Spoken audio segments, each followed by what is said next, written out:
Bakit Banji? Bakit hindi pangalan ng asawa nyo? Ay, wala pa akong asawa eh. Ah? Wala, anak, Solo meron. parents po. Ah, solo parent. Oh.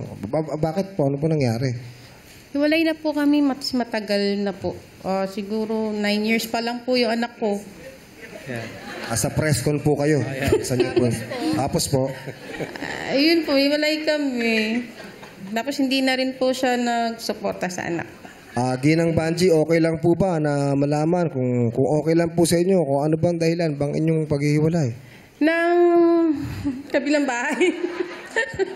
Ng kabilang bahay. Apa, Malapit lang sa inyo? malapit lang po. Naku! Ano po? Tumawid sa malapit. Ano po ang komento ninyo? Nasabi po, mahal pa rin daw niya kayo. Nayaan ko na po. Ilan po ba ang anak nyo? Isa lang po. Ilan taon po? 24 na rin po siya kasi 5 months pa lang po siya nagsimula na ako magtinda. Sasampahan niyo po ba ng kaso? Hindi po. Bakit umabot doon? Ay, hindi ka. Akala ko, press ko ng... hindi. Parang politiko si Banji. Oo.